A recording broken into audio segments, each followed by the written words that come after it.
Picture this. I'm standing in my kitchen at 6:47 a.m. The soft hum of the refrigerator filling the silence as I stare at the coffee maker, waiting for it to finish brewing.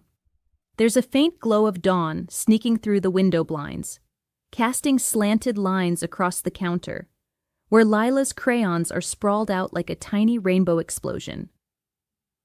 I'm Inna, 35 years old, and if you peeked into my life right now, you'd probably think I've got it all figured out.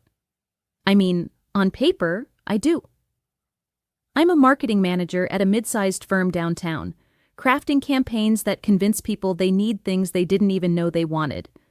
It's steady, pays the bills, and keeps me busy enough to feel like I'm doing something meaningful. My husband, Mark, is in finance. He's the kind of guy who can balance a spreadsheet in his sleep. He's already upstairs getting ready for his day, and I can smell the faint bitterness of his coffee wafting down, a scent that's as much a part of our mornings as the sound of Lila's giggles. Lila, our 8-year-old, is the heart of everything. She's the light that keeps this whole operation running, with her messy pigtails and endless questions about why the sky is blue or why worms don't have legs. Right now, she's probably still asleep, curled up under her dinosaur blanket, dreaming of scoring the winning goal at her weekend soccer games. We live in a suburban bubble, a neat little house with a manicured lawn that Mark mows every Sunday like it's a sacred ritual. Our evenings are family dinners at the oak table in the dining room, passing around plates of spaghetti while Lila tells us about her day in excruciating detail. It's the kind of life you see in commercials, polished, predictable, safe. We've got the routine down to a science: school drop-offs, work, pickups, homework, bedtime stories, rinse and repeat. But sometimes when I'm folding laundry or staring at my laptop screen during a late-night deadline, there's this quiet itch under my skin. It's not something I can name or point to, just a whisper of, incompleteness. Like I've built this perfect little diorama of a life, but I'm not entirely sure I'm living in it. Don't get me wrong. I love Mark, I adore Lila, and I'm grateful for the stability. It's just that some days, I catch myself wondering if this is all there is. I push the thought away as soon as it comes, though. I mean, what more could I possibly want? Anyway, life keeps moving, and next week I've got a business trip lined up. It's just a conference in a neighboring city, nothing glamorous, but it's a chance to network and maybe snag some new ideas for the next big campaign. I won't be going alone, though. I'll be with Nastya, a colleague from the office who's been with the company a couple of years less than I have, but already has a reputation for sharp ideas and a knack for closing deals. I've worked with her on a few projects, and she's always been professional, focused, maybe a little reserved. But there's something about her that's hard to pin down, a quiet intensity that makes you want to know more. Anyway, the night before the trip, I'm in my bedroom, the lamp casting a warm glow over the half-packed suitcase on the bed. I'm folding shirts and tucking away toiletries, making sure I've got everything I need for the next few days. The house is quiet, save for the faint sound of Mark watching the evening news downstairs. I zip up a side pocket, double-checking my laptop charger, when I hear the soft patter of little feet behind me. Lila's standing in the doorway, her dinosaur blanket draped over her shoulders like a cape, her eyes sleepy but curious. I kneel down, pulling her into a hug, and plant a kiss on her forehead. She mumbles something about missing me, and I promise I'll be back before she knows it, with maybe a little souvenir if she's good. She giggles, and I tuck her back into bed, lingering for a moment to watch her drift off. Downstairs, Mark's on the couch, his tie loosened, a glass of water in hand. I sit beside him for a minute, leaning my head on his shoulder. He asks if I've got everything ready, and I nod, promising I'll call him right after the conference to check in. He gives me that steady, reassuring smile of his, the one that's been my anchor for years, and I feel a pang of gratitude for the life we've built. But as I head back upstairs to finish packing, That little whisper of restlessness flickers again, just for a second, before I shove it aside. The next morning, I'm at the airport, rolling my suitcase through the bustling terminal. The smell of overpriced coffee and jet fuel hanging in the air. I spot Nastya near the check-in counter, and even from a distance, she stands out. She's wearing a sleek black blazer over a crisp white blouse, her dark hair pulled back in a low bun, and there's this effortless grace to the way she moves, like she's always in control. I glance down at my practical navy suit, suddenly feeling a bit frumpy in comparison, but I brush the thought away and wave as I approach. She smiles, a small but genuine curve of her lips, and greets me with a casual, "Hey, Inna, ready for this?" Her voice has a warmth to it that catches me off guard, and I find myself relaxing a little as we head through security together. On the plane, we're seated side by side, the hum of the engines a steady backdrop as we make polite small talk. We chat about the upcoming conference, the keynote speakers we're looking forward to, and a few work projects we've been brainstorming lately. But now, let me take you to the heart of the conference day, where everything feels like it's finally clicking into place. I'm standing at the podium in a brightly lit conference room, the murmur of the crowd settling as I adjust the microphone. My slides are queued up on the screen behind me, and I'm delivering a presentation on consumer behavior trends that I've spent weeks perfecting. My voice is steady, even confident, as I walk through the data points and case studies, pointing out patterns that could shape our next big campaign. Every now and then, I glance out into the audience, and there's Nastya, sitting a few rows back, her eyes locked on me with this quiet intensity. She gives me these subtle, encouraging nods, like she's silently cheering me on, and it fuels me to push through the nerves. By the time I wrap up, answering a few questions from the crowd with a clarity I didn't know I had in me, there's a ripple of applause that washes over me like a wave. I step down from the stage, my heart pounding with a mix of relief and triumph, and Nastya meets me near the aisle with a smile that feels like a reward all on its own. She leans in slightly, her voice low, and says, "You killed it up there, Inna. Seriously."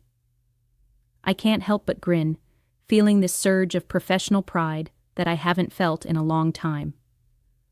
The rest of the day is a blur of networking, panel discussions, and coffee breaks. But that moment of success sticks with me, a bright spot in an otherwise hectic schedule. Fast forward to that evening, and we're back in our shared hotel room, the buzz of the conference fading into a quieter, more intimate space. I'm sitting cross-legged on my bed, my laptop open in front of me, surrounded by a scatter of papers and notes for tomorrow's sessions. Nastya's on her bed across from me, mirroring my setup, her fingers tapping away at her keyboard with a focused rhythm. Between us, on the small nightstand, sits a bottle of red wine we picked up from a corner store on the way back, its deep ruby color catching the dim light of the room.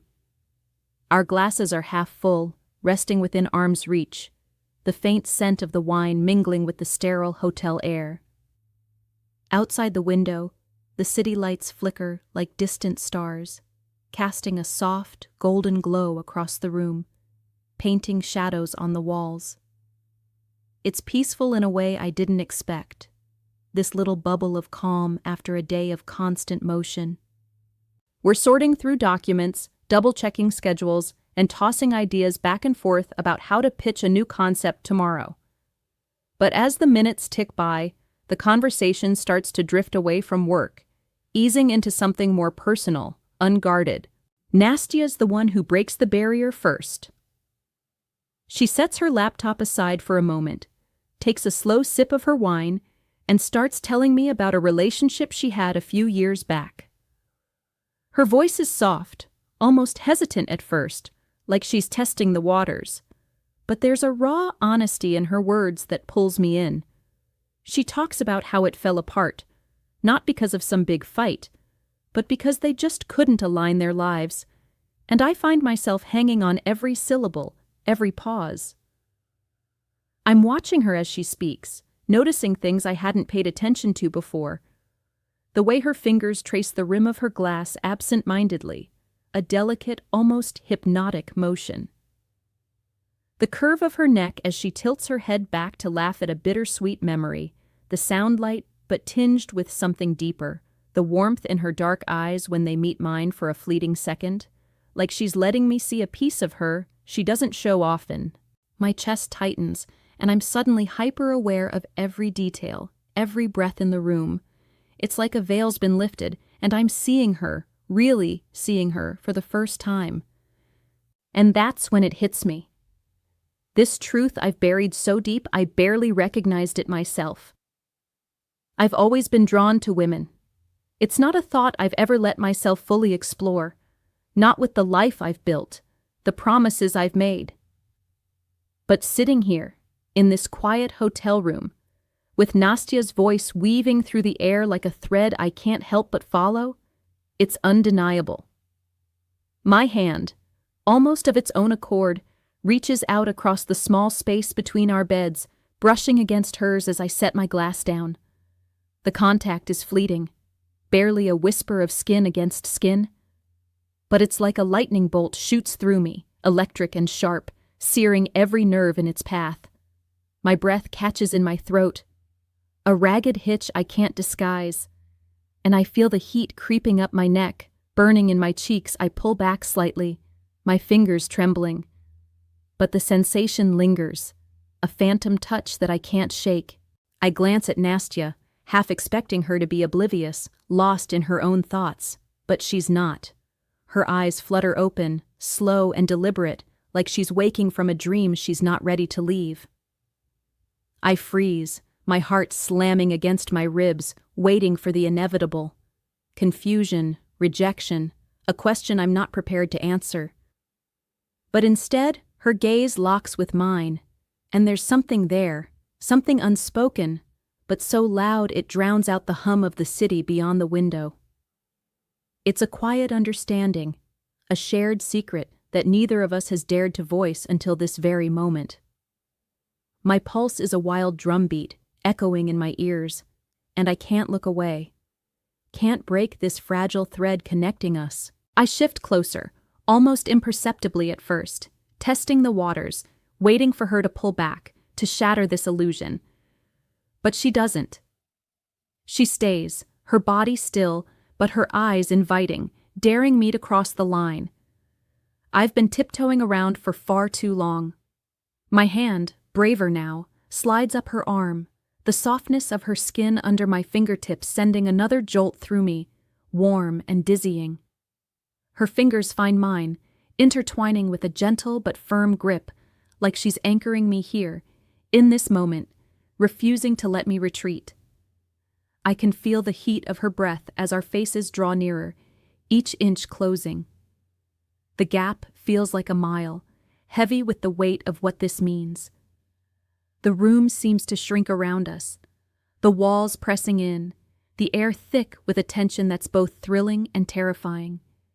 It's as if the world outside has vanished, the distant city lights and muffled sounds fading into a void, leaving just the two of us in this charged, suspended space. Every sense is heightened, dialed up to an unbearable intensity.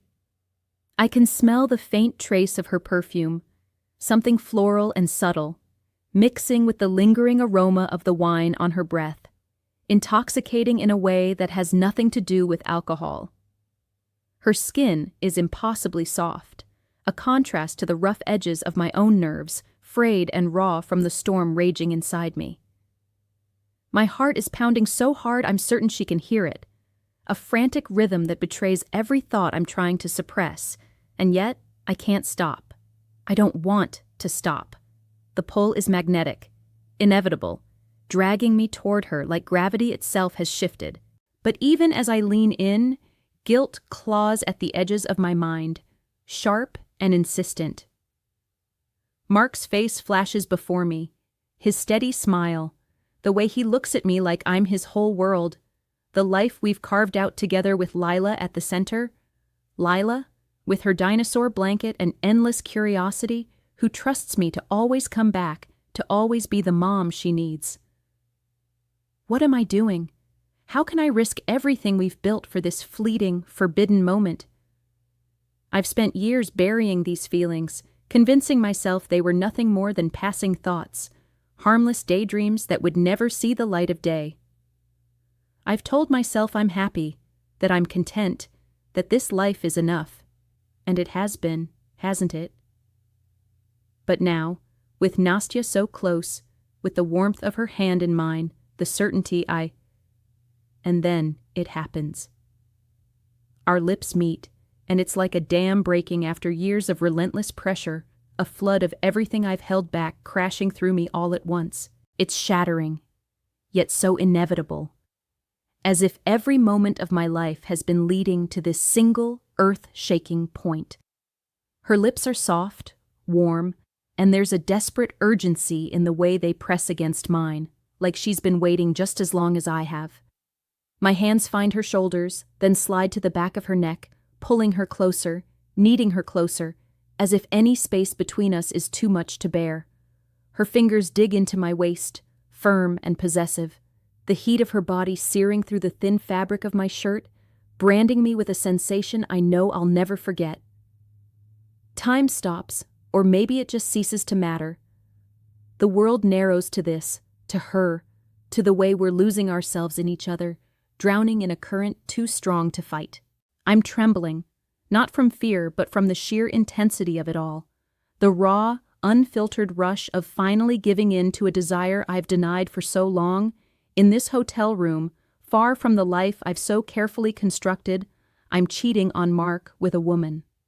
A truth I've buried under layers of excuses and obligations, now taking undeniable physical form.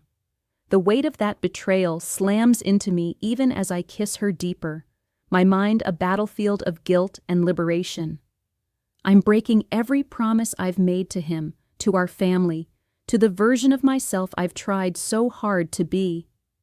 And yet, I've never felt more alive, more like the person I'm meant to be, than I do right now, tangled up with Nastya, her breath mingling with mine, her heartbeat a frantic echo of my own. It's a collision of everything I've feared and everything I've craved, tearing me apart and putting me back together in the same breathless moment.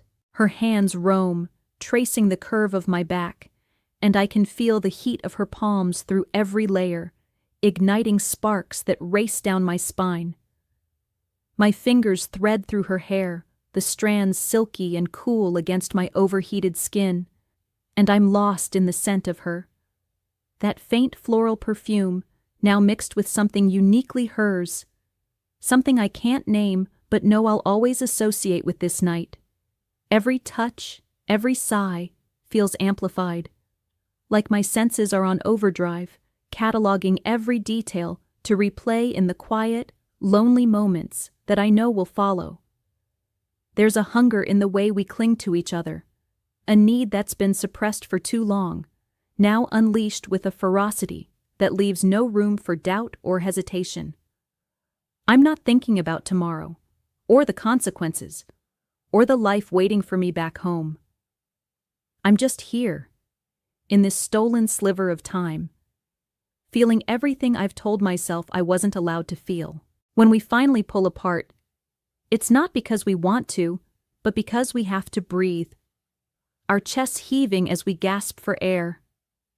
My lips are tingling, swollen from the intensity, and I can still taste her, a lingering sweetness that makes my head spin. We don't move far, our foreheads resting together, her breath warm against my cheek as we stay locked in this fragile, intimate space. My hands are still on her, one at the nape of her neck, the other resting against her collarbone, feeling the rapid pulse beneath her skin. I don't want to let go, don't want to break this connection, because I know the second I do, reality will come crashing back in. But for now, it's just us, suspended in the aftermath of what we've done, the air between us heavy with unspoken truths. Eventually, we shift, collapsing onto the bed side by side, our bodies still close, still touching. I'm lying on my back, staring at the ceiling of this generic hotel room, but it might as well be the edge of the universe for how far away I feel from everything I've known. Nastia's beside me, her arm brushing against mine, and our breathing slowly sync. It's early morning now, the pale light of dawn creeping through the hotel room curtains, casting a soft gray haze over everything. I'm awake, though I barely slept, my mind a tangled mess of emotions I can't begin to unravel. Nastia is still asleep beside me, her breathing slow and even, her face peaceful in a way that makes my chest ache. I can't look at her for long without feeling the weight of last night settle over me like a heavy fog. So I carefully slip out of bed, my bare feet cold against the carpet as I move quietly, not wanting to disturb her.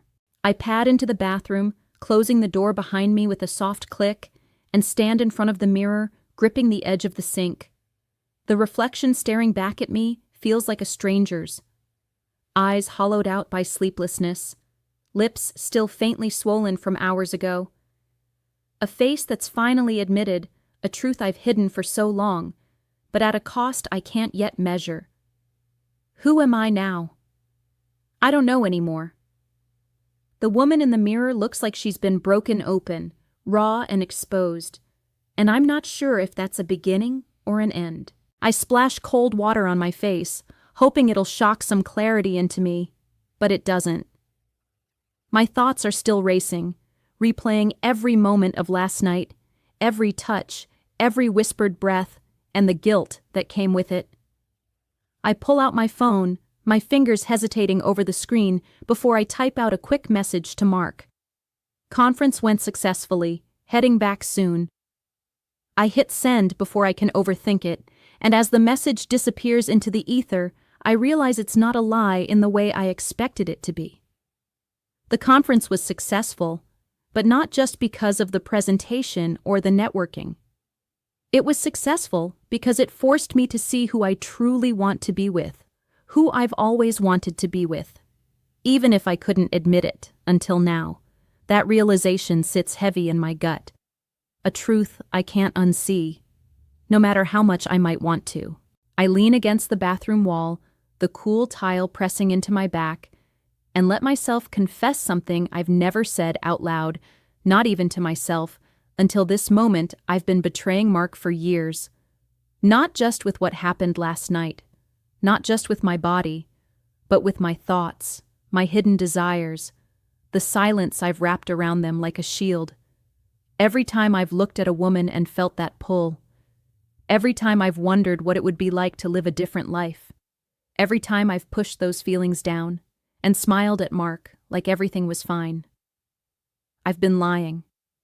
I've built a life on top of those lies, a beautiful, fragile life with him and Lila.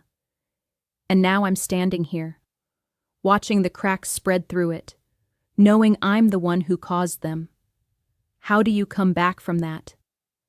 How do you look at the person you've promised forever to and admit that forever was never entirely true? I slip back into the room, grabbing my things as quietly as I can, and we eventually head out for the ride back home.